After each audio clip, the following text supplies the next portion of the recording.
2 дня они провели в уединении, оставив в стороне все мирские дела. Совершение малого хаджа – это милость Всевышнего Аллаха для всех мусульман. Посещая святые места, паломники очищаются от грехов. Эта поездка им запомнится на всю жизнь. 11 паломникам посчастливилось побывать в священной Каабе.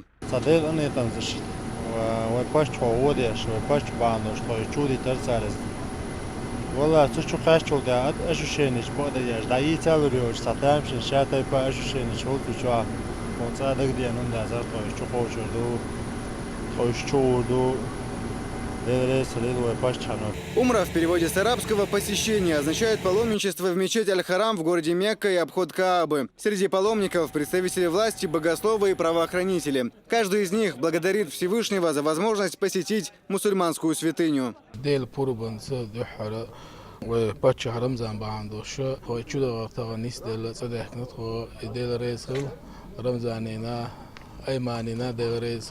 Этим летом священная Кааба также распахнула свои двери для 20 наших земляков. В их числе Рамзан Кадыров, члены его семьи и соратники. Еще 20 лет назад никто не мог себе представить, что жители республики будут удостоены такой высокой чести. Король Саудовской Аравии Салман ибн Абдул-Азиз Аль-Сауд исполнил просьбу главы Чечни о внеплановом открытии исламской святыни. Выходя из Каабы, верующие не могли сдержать слез.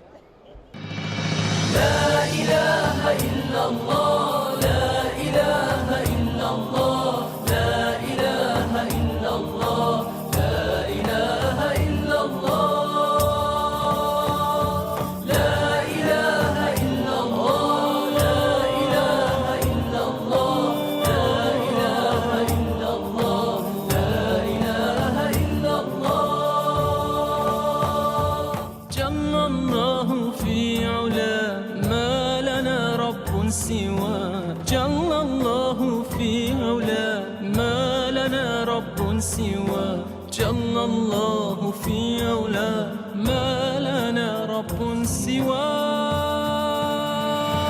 لا إله إلا الله.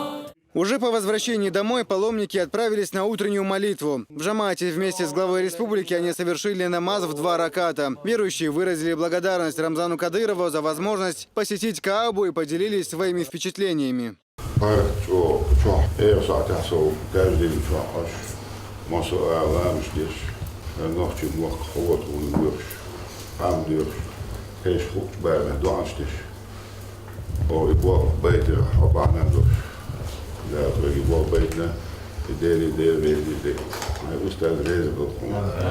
В свою очередь глава Чечни поздравил верующих с совершением хаджа.